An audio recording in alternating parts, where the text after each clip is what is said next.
up because it reminds me so much of the robin in the Secret Garden. I know the coloring is not quite the same, as that robin is not blue, because robins aren't blue.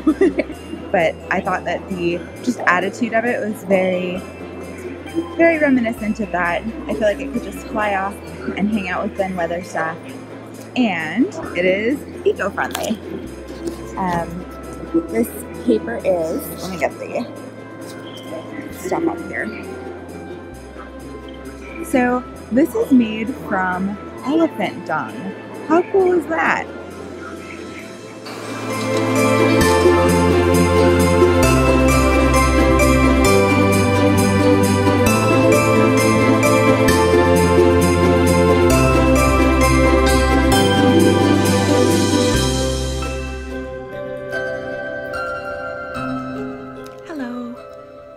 It is Sunday afternoon. I'm having a really nice, relaxed Sunday. Sorry, I'm like looking all over the place. I have to get used to the idea that I have to look at the lens. So I'm about to do a little bit of cleaning, and then I'm going to settle in for the evening with some knitting. I might take a bubble bath later. We'll see. Hello.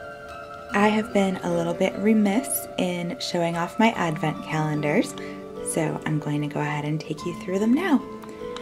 These are the most recent 4 mini skeins from my advent calendar, Sweet Sparrow Yarns. These are days 6, 7, 8, and 9. Day 6 is Strega Nona. If you're a newer viewer of the podcast, you may not know that I used to be a children's librarian. I started volunteering at the library when I was 8, and I worked at the library from the time that I was 13 to the time I was 18. So I definitely have an affinity for children's books, particularly ones with beautiful illustrations, and the Tommy DePaula children's books are classic, and Strega Nona is one of my favorites. Strega Nona has a pale green base with speckles of orange, and let's see if I can find some. Here they are. Oh, sorry, that's really close. And some speckles of pale blue. Next we have Turkish Delight. This was also partly inspired by a children's book. I love the dessert Turkish Delight, which is where I got the colors for this, but the concept of it being a Christmas colorway or a holiday colorway was inspired by the Chronicles of Narnia, where Edmund, such bad judgment, you were lured away by a tin of candy. Anyway, so Turkish Delight is what the Snow Queen, I think that's her official designation, in Narnia uses to lure Edmund away from his brothers and sisters. So this has areas of soft, rosy pinks and sagey greens for the pistachio, and brown and speckles of a deeper raspberry color. And this is on my House Wren base, which is a tweed base. Next we have Starlight, which is a pale buttery yellow. This is on my Starling base, which is non-superwash merino. It's a 2-ply and it's super plump and squishy and wonderful to knit with. This is day 9 of the Sweet Sparrow Yarns Advent Calendar. This is Ribbon Candy. This is on my Sandpiper base, which is 100% merino singles. And it's a cream base with speckles of pink and blue and sort of a deep smoky purple. I wanted this one to just feel like a confection. And some little treats that came in these 4 days. This is Stash Tea in their Chamomile Nights flavor, which I absolutely love. This is my go-to if I really need to relax before I go to sleep at night. And a little lemon candy. These hard candies are my favorite, which is why I put them in the advent calendars. They have a hard outside and then kind of a jelly center. Oh, they're so good. Next up, I'm going to show you the yarns from my Lay Family Yarns Advent Calendar. And here they are, they're so pretty. We have a cream base in the back with speckles of orange and pink and yellow, which looks very tropical and yummy. Then we have one that's kind of similar, but it has a more orange base with speckles of deeper pinks and gold. Third, we have this beautiful denim blue with speckles of a deeper blue. And fourth, we have this sort of brown toned pink color with speckles of orange, which is super pretty.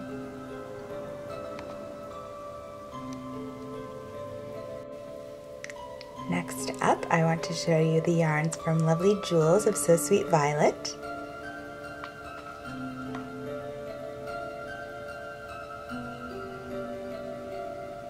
Oh, these are so cute! The one in the back has a cream base with soft multicolor speckling. The next one has also a cream base, but with very bright speckles, which is fun. Then we have one that is a pale purple, cream, a deeper purple, and yellow. And then this front one has a little bit of cream, very soft pink, slightly deeper pink, and gold. These are gorgeous. I love them. Lastly, here are my Advent minis from Stacy of Stress Knits. Sorry about that noise. That's the cats scrambling around. So here are the first 6 days. As soon as this incredible Advent calendar arrived, I immediately opened it. I could not resist. So here are the first 6 days. And I have 3 more to open. Hooray! Look at this incredible array of color. Absolutely gorgeous. Here are the last 3 minis so far. The first one is a cream base with soft watercolor speckling. The second one is a warm brown and cream with speckles of a really beautiful blush. And the last one is a gorgeous olive green on a stellina base, which is so pretty. And there are little speckles of gold and kind of a deep rose in that color, which is so beautiful. And I'm going to be using all of my Stress Knits Advent yarn to knit a pair of little cable socks by Purl Soho. I really want to show off all of the yarns, and I think that pattern will be perfect. I also wanted to tell you a little bit more about this beautiful journal that I bought today at a kiosk in the World Trade Center Oculus, because I realized afterward that I kind of just said, and it's made from elephant dung, and like left it there. And I feel like that's kind of not enough explanation. Let's move over to the windowsill so that I can put this down and give you a look inside. This paper is made from, like I said earlier, recycled elephant dung. And a little bit of backstory, basically, and this is all from the little paper that came with this notebook. I don't have extensive knowledge of elephant dung paper. But elephants, since they eat a vegetarian diet, their waste is basically all cellulose fiber because that's not digestible. So this paper company, which goes by Pachyderm Paper, or sorry, no, that's the way that it's referred to kind of generally, I guess. But this specific company is Mr. Ellie Pooh's Handmade Recycled Paper. So as you can see on this little tag, the elephant eats, it goes to the bathroom.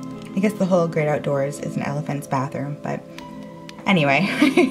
Then the waste is collected and boiled and sanitized. Then the pulp is extracted, and then you end up with this beautiful paper. And I wanted to show you the inside. They had some sample notebooks that were available to flip through.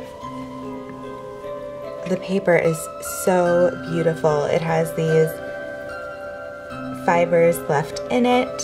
It has a slightly textured surface, which I really like. I find it kind of intimidating when you have a perfectly blank piece of paper and it's white and pristine. I don't want to write on it because I'm afraid I'll ruin it. So I find it very freeing to have paper that has some character to it. I'm very excited to start writing in this. I'm not sure what it'll be for yet.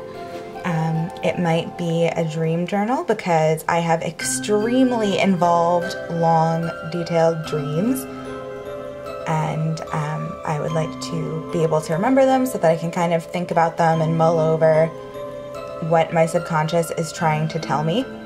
I don't necessarily believe in dreams as a way of telling the future, but I do think that it's where we process a lot of what's going on in our minds that we maybe don't want to look closely at during the day, or that we just don't have time to really examine during the day. And I think this would be a perfect journal for that.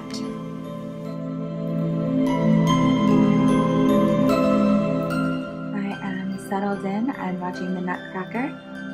I'm going to do some knitting on a hat for Stacy Stress Knits, her beautiful daughter Eliza, and I would really like to get that out in the mail to her on Tuesday, so I'm going to try to finish that tonight and block it tomorrow.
I have finished the dough cap.